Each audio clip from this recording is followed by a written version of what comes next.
Hello everyone, आप सभी का स्वागत है विजडम के इस ऑनलाइन प्लेटफॉर्म के ऊपर। मैं नितिन शर्मा आप सभी का स्वागत करता हूं। बहुत सारे स्टूडेंट की ये प्रॉब्लम आ रही थी कि सर नेगेटिव मार्किंग है आरआरबी नर्सिंग सुपरिटेंडेंट की एग्जाम के अंदर, उस नेगेटिव मार्किंग को हम किस तरीके से कंट्रोल कर सकते हैं। देखिएगा, कंट्रोल करना आपके हाथ में ही है, क्योंकि 1/3 नेगेटिव मार्किंग कम नहीं होती है और आपकी ये नेगेटिव मार्किंग आपको कॉन्सेप्ट से पीछे ले जाती है, बोले तो आपको कॉम्पिटिशन से बहुत पीछे की तरफ धकेल देती है। तो आज मैं आपको बताऊंगा कि किस तरीके से हम क्या क्या चीज इंप्लीमेंटेशन कर सकते हैं, जिसके लिए हम यहां पर जो नेगेटिव मार्किंग है वो हमारे कंट्रोल में हो जाए। सबसे पहली बात होती कि जब भी हमें क्वेश्चन पेपर मिलता है तो हम हड़बड़ाहट के अंदर भूल जाते हैं कि हमें करना क्या है। सबसे पहली बात है कि नेगेटिव मार्किंग को कंट्रोल करना है तो अपने माइंड को हमेशा शांत रखना है। बेशक जो आपने जो चीजें पढ़ी है वो बहुत अच्छी तरीके के लेवल से पढ़ी है, आपने मेहनत करके वो चीजें पढ़ी है, आपके अंदर कॉन्फिडेंस होना चाहिए। सबसे पहली बात कि आप उस चीज के लिए अच्छे हैं। बहुत सारी सबसे पहली हमारी आदत क्या होती है कि नेगेटिव मार्किंग होने का कारण होता है कि एक चीज होती है कि जब भी हम क्वेश्चंस को पढ़ते हैं तो केयरलेस रीडिंग करते हैं। देखिएगा, मैं आप सभी को बता देता हूं कि केयरलेस रीडिंग सबसे पहला ऐसा मेजर कारण माना गया है जो हमें कंपटीशन से आउट कर देता है। बहुत सारे ऐसे वर्ड हैं लाइक करेक्ट, क्वेश्चन के अंदर पूछा है correct, incorrect, false, true, not, don't, except, expect, least, minimum, most common, highest, peak, assessment, nursing diagnosis plan, implementation, priorities और इवेल्युएशन। ये सभी वर्ड्स आप लोगों ने पढ़ते हैं जनरली, लेकिन जब क्वेश्चन के अंदर हम पढ़ने की कोशिश करते हैं तो इन वर्ड्स को हम सही से आइडेंटिफाई नहीं कर पाते हैं। तो सबसे पहला कारण क्या होता है कि जो चीज आपके पास क्वेश्चन पेपर आया है, डिस्प्ले के ऊपर आपको शो हुआ, सबसे पहले आपको एक इंपॉर्टेंट चीज करनी है कि जो रीडिंग करनी है वो एक्यूरेसी के साथ करनी है। क्वेश्चंस क्या पूछना चाह रहा है। यदि आपने केयरलेस रीडिंग करी, आपको पता है कि उसने क्या पूछा है, एक्सेप्ट पूछा है, आपने क्या समझ लिया, एक्सपेक्ट पूछ लिया। एक्सेप्ट का मतलब है कि एक को छोड़कर सभी को बताना है, एक्सपेक्ट का मतलब ये आपको बताना है कि क्या आउटकम होंगे। तो ये दोनों चीजें हैं सिमिलियर, लेकिन एक किसकी वजह से, केयरलेस रीडिंग की वजह से हम कंपटीशन से क्या हो सकते हैं दोस्तों, आउट हो सकते हैं।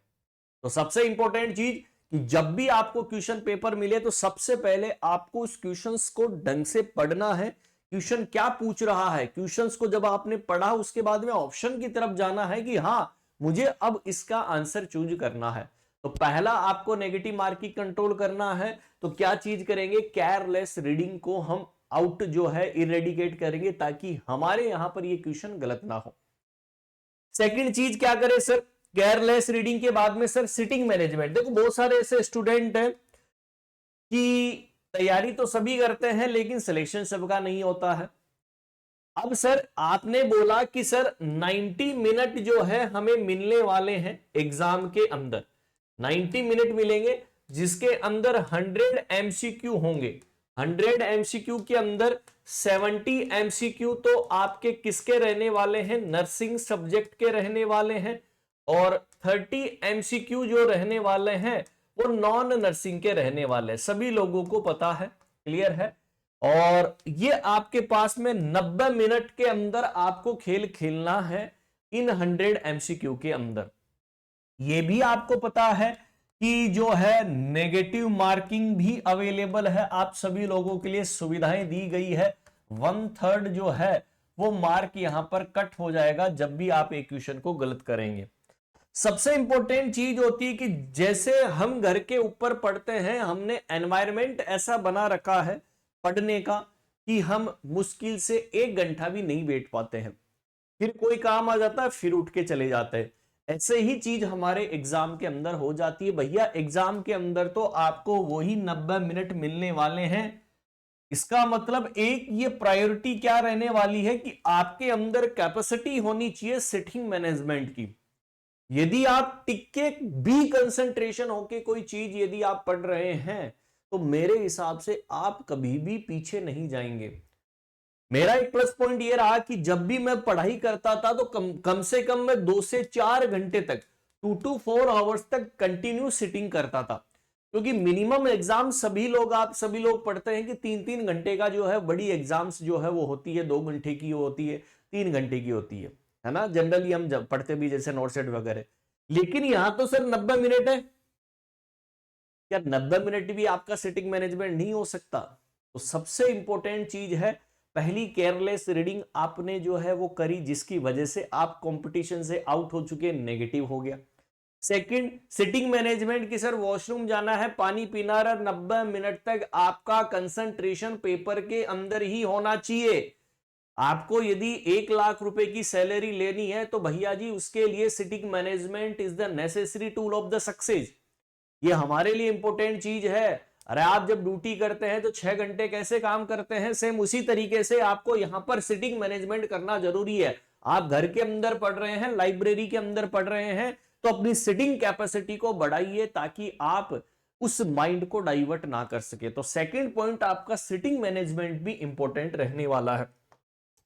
थर्ड है सर लेक ऑफ कॉन्फिडेंस। बहुत सारे ऐसे स्टूडेंट होते हैं, जनरली हम यूट्यूब के ऊपर जब भी एमसीक्यू सेशन करवाते हैं तो सर लेक ऑफ कॉन्फिडेंस, ठीक है, जैसे ही मैंने बोला कि इसका आंसर ये हो सकता है तो आधे बच्चे उधर डाइवर्ट हो जाते हैं।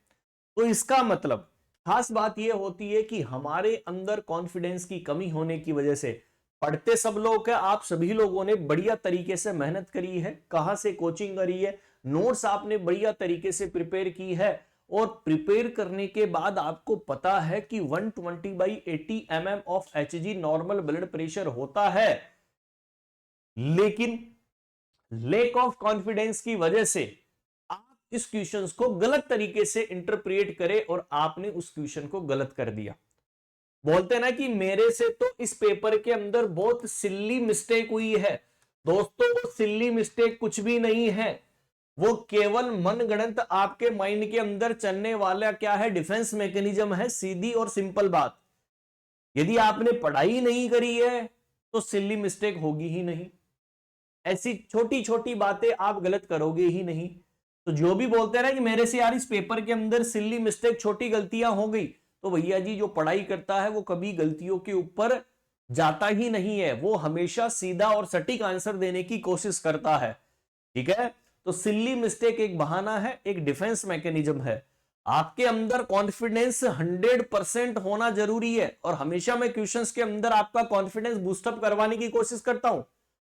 ठीक है, अब सर कॉन्फिडेंस सर कैसे डेवलप हो, और वहां पर कॉन्फिडेंस डेवलप होने के लिए सर एक ही चीज मांगता है, प्रैक्टिस। प्रैक्टिस बोले तो अभ्यास। क्या करेंगे? अभ्यास। अब सर प्रैक्टिस किस चीज की करें?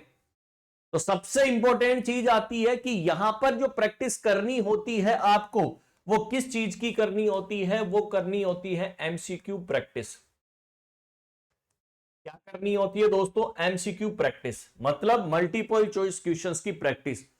आप सभी लोग ने जो है आरआरबी मान लो मास्टर प्लान लिया, वंदे भारत सीरीज विजडम से करी दी, हमने आपको जो है वहां पर जो है वो क्या दिए? टेस्ट पेपर दिए। क्या दिए? लाइव टेस्ट पेपर दिए। दिए है ना? आप सभी लोगों ने उन्हें दिया, आपने उनको क्वेश्चंस को पढ़ा, पढ़ने के बाद आपने आंसर किया, सबमिशन किया, सबमिशन करने के बाद आपको रिजल्ट शो हुआ। इसका मतलब आपके अंदर कॉन्फिडेंस आया कि यार 1000-2000 बच्चे के अंदर मेरी इतनी रैंक आ रही है, मुझे थोड़ी सी और मेहनत करनी है, और मेहनत करोगे तो हम और ऊपर की तरफ आएंगे। इसका मतलब आपके अंदर वो कॉन्फिडेंस डेवलप होता है। जनरली हम YouTube की क्लासेज के अंदर जो एमसीक्यू करते हैं वो तो आप एबीसीडी का जो है वो बढ़िया तरीके से कमेंट बॉक्स के अंदर करते हैं, लेकिन रियल प्रैक्टिस जो होती है दोस्तों वो धरातल के ऊपर होती है। और वो कैसे होती है? तो आप सभी लोग जो है क्या करते हैं, जैसे टेस्ट सीरीज बाई करते हैं, ठीक है, विजडम भी आप सभी लोगों के लिए टेस्ट सीरीज जो है वो चला रखा है, आरआरबी नोट सेट के लिए सेम उसी तरीके से test series is the important tool. एक इंपॉर्टेंट टूल है दोस्तों सक्सेस के लिए, आपके अंदर कॉन्फिडेंस को बूस्टअप करने के लिए। आप बार बार प्रैक्टिस करोगे, आपसे गलतियां होगी, लेकिन उन गलतियों से आप सीखकर उन चीजों को दोबारा नहीं दोहराएंगे। इसका मतलब दोस्तों एक इंपॉर्टेंट चीज है कि आप ज्यादा से ज्यादा एमसीक्यू प्रैक्टिस कीजिए, ज्यादा से ज्यादा क्वेश्चन सोल्व कीजिए, गलत होगा, आपको पता चलेगा कि मैंने मिस्टेक कहां करी, तो इससे आपका कॉन्फिडेंस बढ़ेगा, आपकी जो केयरलेस रीडिंग थी वो भी सही होगी। इसका मतलब नेगेटिव मार्किंग को आपने कंट्रोल में करना आदा कर लिया। कॉन्फिडेंस तो 100% तक ले जा सकता है यदि आपके अंदर बूस्टअप हो जाए तो। इसका मतलब केयरलेस रीडिंग और कॉन्फिडेंस और एमसीक्यू प्रैक्टिस इंपॉर्टेंट है, सिटिंग मैनेजमेंट के साथ होना चाहिए सभी लोग। तो सर ये भी एक इंपॉर्टेंट चीज है कि एमसीक्यू प्रैक्टिस करना जरूरी है। टेस्ट सीरीज विजडम के द्वारा भी चलाई गई है, आप जो है वो जो है ले सकते हैं। मात्र सबसे 300 या 350 रुपए के अंदर आपको 300 या 350 टेस्ट पेपर आपको मिलने वाले हैं उसके अंदर। देन बात करते हैं, बहुत सारे ऐसे लोग हैं जो गेसिंग आंसर करते हैं। गेसिंग आंसर को बोलते हैं तुक्का लगाना, ठीक है। बहुत सारे ऐसे लोग हैं जो तुक्का लगाते हैं, लगाते हो ना, कि सर हमारे पास एक क्वेश्चन दिया गया था, उस क्वेश्चन के अंदर ए बी सी और डी क्लियर है, यहां पर टोटल कितने थे, 4 आपके पास क्या थे, यहां पर जो दिए गए थे वो ऑप्शन दिए गए थे। अब 4 ऑप्शन के अंदर आप सभी लोग समझ में नहीं आया कि मैं तुक्का लगा देता हूं, गैसिंग आंसर देता हूं कि हां मैं तुक्का यदि लगा दूंगा तो मेरा सही हो जाएगा। लेकिन भैया जी बात यह है कि जब जब जिसने भी तुक्का लगाया है उसका 100% यहां पर सही नहीं हुआ है। हाँ, ऑप्शन को एलिमिनेशन कीजिए, ठीक है। यदि आप ऑप्शन को एलिमिनेट करना सीख गए कि मुझे ए बी जो है वो डिस्क जो है हटाना है, बी बी मुझे हटाना है, और आपके पास 2 ऐसे ऑप्शन बचे हैं जिसके अंदर आपको 50-50% प्रोबेबिलिटी की चांसेज है, ठीक है। प्रोबेबिलिटी के चांसेज है कि यार 50%, ए और बी तो कट गया, कोई मतलब नहीं है। अब सर सी और डी के अंदर आपको गेसिंग आंसर करना है, उसके अंदर 50% प्रोबेबिलिटी है कि वो आपका सही भी हो सकता है और गलत भी हो सकता है। यदि आप मार्जिन के ऊपर खेल रहे हो जहां पर आपको यह लग रहा है कि यार ना तो मैं इधर का हूं ना मैं इधर का हूं, तो आधे तो फिर इसी के ऊपर फोकस करते हैं कि सिलेक्शन तो वैसे नहीं हो रहा है, तुक्का ही लगा लेते हैं। और उस तुक्के के चक्कर के अंदर आपकी जो रैंक आने वाली थी वो और रैंक जो है वो नीचे की तरफ चली जाएगी। तो तुक्का लगाना आपको नहीं है, ठीक है। मे बी 1 या 2 क्वेश्चन के अंदर आपने लगा लिया, चलो कोई बात नहीं है कि प्रोबेबिलिटी थी हमारे पास, हमने लगा लिया। लेकिन कभी भी आपको ऐसा लग रहा है कि यार ये मेरे क्वेश्चन पल्ले नहीं पड़ रहा है, मुझे समझ में नहीं आ रहा कि मैं करूं क्या, तो तुक्का लगाना आपको नहीं है। क्योंकि जब जब जिसने भी तुक्का लगाया है जिंदगी ने उसको तुक्का लगा के कंपटीशन से घर बैठा दिया है। तो मेरे अकॉर्डिंग जो ये बोलते हैं कि सर 50% प्रोबेबिलिटी है 2 ऑप्शन के अंदर है, तो भैया जी मैं कभी भी इस चीज से सहमत नहीं हूं। यदि नहीं आता है तो नहीं आता है, जबरदस्ती आपको करनी ही नहीं है उस क्वेश्चन को, नहीं तो इसके चक्कर में 1/3 नेगेटिव मार्किंग लेके आप बैठ जाओगे। 10 क्वेश्चन तुक्के में लगा दिए, 1/3 लेकर घर पे आ गए, तो भैया जी ये कंपटीशन से आउट होने का सबसे 100% चांसेस यही दिलाता है, ठीक है। बाकी तो फिर भी आप कंट्रोल में कर लो, लेकिन इसको कंट्रोल ये क्या करता है, तुक्का हमेशा हमेशा आपकी उस जो माउस होता है ना उसकी निब को दबाने की कोशिश करता है कि इसके ऊपर टिक मार दे। लेकिन ये आपके हाथ के अंदर कंट्रोल है तुक्का लगाना। तो सबसे इंपॉर्टेंट चीज तुक्का नहीं लगाना है।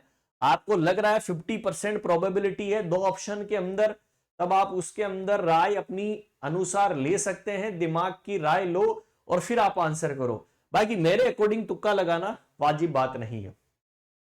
तो केयरलेस रीडिंग नहीं करनी है, आपके अंदर सेटिंग मैनेजमेंट इंपॉर्टेंट है, टाइम ड्यूरेशन बढ़ाइए। सर सेल्फ कॉन्फिडेंस आपको डेवलप करना है, लैक ऑफ कॉन्फिडेंस नहीं रखना है। ज्यादा से ज्यादा एमसीक्यू प्रैक्टिस कीजिए, टेस्ट सीरीज आप दीजिए ऑनलाइन। जब तक आप टेस्ट सीरीज नहीं देंगे तब तक आपकी प्रैक्टिस नहीं होगी। बहुत सारे ऐसे हैं कि टेस्ट सीरीज देते ही नहीं है।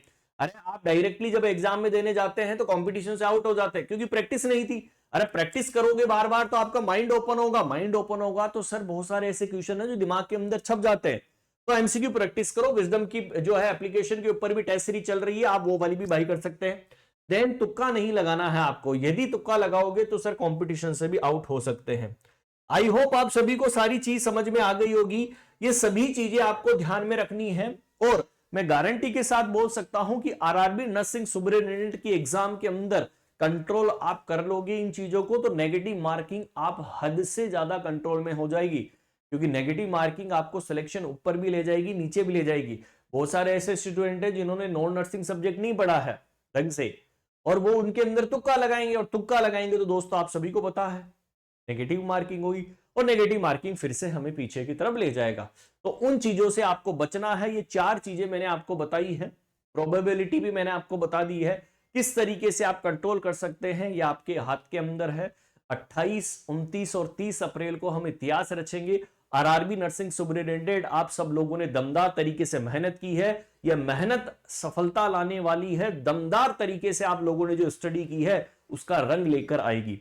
डेली हम आप सभी के लिए आरआरबी नर्सिंग सुपरिटेंडेंट की विजडम नर्सिंग क्लासेज के यूट्यूब चैनल के ऊपर डेली क्लासेज हम चला रहे हैं। मैं आप सभी लोगों के लिए रात्रि 9 बजे डेली आरआरबी नर्सिंग सुपरिटेंडेंट के लिए एमसीक्यूज लेकर आता हूं। तो जुड़ना ना भूले, अपनी एमसीक्यू प्रैक्टिस को ज्यादा से ज्यादा करिए ताकि हम सिलेक्शन लेकर जाएं दोस्तों। तो थैंक यू सो मच। ये सभी लोग नेगेटिव मार्किंग वाले सभी लोगों तक शेयर कर दीजिएगा। Bye bye and take care. Bye bye.